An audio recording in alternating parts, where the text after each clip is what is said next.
We've seen the basics of working with strings. Now I want us to take a look at some functions that we can use with strings. We haven't looked at a lot of functions yet. So far we've really just looked at the PHP info function and echo. Those are really the two main functions we've seen. So we're going to start diving into the world of functions. And before we do, I just want to remind you that the php.net website has some excellent documentation for functions. And it will tell you all of the different functions that are predefined in PHP. It'll tell you how to use them, has good user-submitted tips for you. All of that's there. And you can browse through those if you're looking for something and you're not quite sure what it is. Or if you know the name of the function, you can just type it into the search bar at the top and it will return the documentation for it directly. All right, let's take a look at a few. So let's start by opening up our strings.php that we were just working on before. And we'll just do a save as on that real quick and make this string underscore functions.php. That's what we're going to call it, string functions. And let's take everything out between all these PHP tags here. There we go. Now I have a nice space to drop in my code. I'm going to start by just pasting in some text so that you don't have to watch me create it. You can pause the movie if you want to copy some of this down. I've got a string that I'm assigning to the variable first. String is the quick brown fox. And I've got another string jumped over the lazy dog with a space at the beginning that I'm assigning to second. So we've seen how we assign variables to strings like we're doing there. And we've also seen concatenation. We've seen how we could just concatenate these before. I want to show you another way to do concatenation real quick. We can do concatenation and assignment at the same time. So let's say we have third. It's going to be another variable. And third is going to be equal to first. And then on a new line, it's going to be third is equal to concatenated equal to second. All right, do you see what it's doing there? So it says, all right, first of all, third points to the same thing as first does. Can get that same string and bring it into third.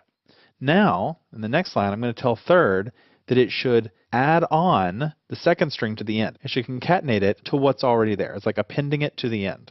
The values of first and second haven't changed. Those values are exactly the same still, but third now has the complete phrase in it. This is going to be a very handy way to write your code if you're trying to build up a string over time. We'll definitely use it when we start working with MySQL later on. And of course, I could then say echo $third. All right, so now that we have our third string, let's take a look at some functions. I'm just going to drop down here a little bit. Let's put in a BR tag. And then instead of opening up PHP tags again, I'm going to paste in some more text here. This includes some HTML as well as PHP tags calling some functions. So these are the string functions that we're going to be learning. The first function that I want us to look at is string to lower. So strtolower, that's the name of the function. And functions often take something as an argument. They take something as input into the function, and then they return output to you. So the input in this case is going to be inside the parentheses, and it's going to be our variable third, which is equal to the quick brown fox jumped over the lazy dog. So that whole phrase is being sent into string to lower, and you can guess what string to lower does. It lowercases it. So it then returns a lowercase value, and then echo, another function, echoes it back. So we're calling one function on the results of another function. The argument to echo is the results of string to lower. Now we have the same thing here with string to upper, raising it to uppercase. UC first is going to make the first letter uppercase, and UC words will make the words all uppercase. So let's just try that out so we can see what it does. So let's save it. Let's go back to Firefox. And instead of strings, we're now going to be loading up string underscore functions. So there it is. So you see here's the original phrase that we echoed the first time. Here's the lowercase version, the uppercase first only. Everything else stayed lowercase, and uppercase words where each one gets uppercased. So make sure that you understand that idea before we go on. Let's just do a few more here. I'll just put a BR tag. And we're going to do length, string len, strlen is going to tell us the length of a string. Trim, I'm going to use a different phrase here just to illustrate it. What trim does is it removes the leading or trailing white space, right? That's spaces. No matter how many there are, it gets removed. So I've got A being concatenated with a trimmed version of BCD followed by E. All right, so there should normally, if there was no trim here, it would be A space, B space, C space, D space, E. But the trim is going to take out those spaces, and we'll see that in a second. Find, which uses str. That's the function name. The way you can remember that is that you're finding a string within a string. That's why it's called str. So inside the string that third points to, we're going to look for brown. We'll see what that returns. And then replace by string is going to replace quick with superfast inside third. So it takes 3 arguments, right? So we now have something that takes 2 arguments and another one that takes 3 arguments. The order of those arguments is important, and it's something that you have to look up or know already from the way the function works. And you can look those up on the php.net website if you forget them. The way that string replace works is it wants the thing you're looking for, the thing you're replacing it with, and then the item that we're searching inside of. They call it the haystack often.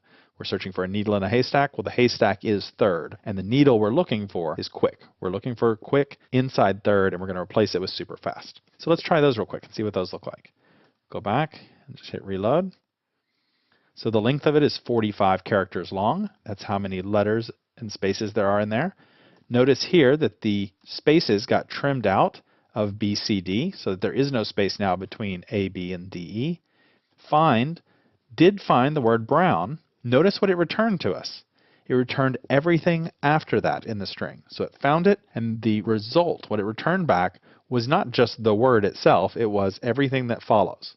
That's the behavior of find. Again, the documentation will tell us that that's the way it behaves, and we might want to slightly modify that or account for that in our code to handle it. If we were looking for something like we want the word that follows brown, well, we then have to apply a few more functions to it so that we could get the word fox from that.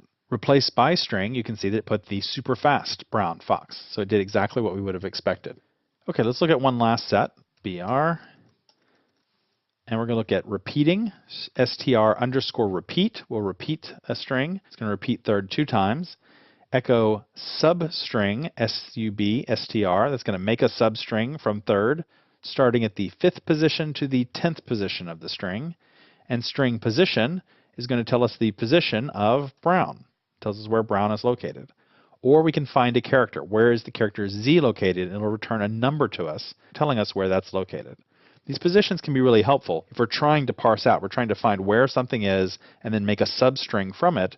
Then you can see how we can use a combination of tell me what the position is or find it for me, and then make a substring starting at this position going until whatever position is, the ending position.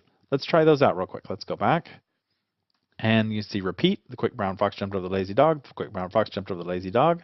Make substring, you can see where it grabbed. It grabbed from the 5th character going forward. Notice that the 5th character is 1, 2, 3, 4, 5, right? So that's where it started, is from the UIC.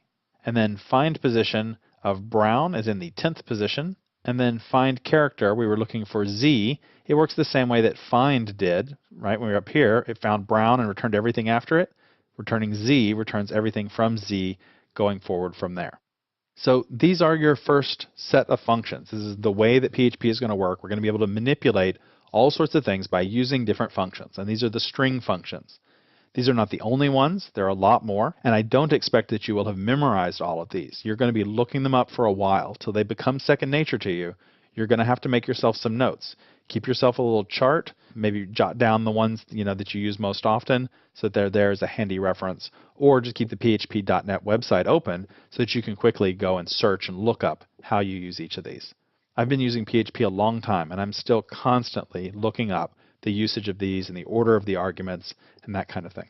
Now that we've explored strings and string functions, we're ready to move on and look at integers.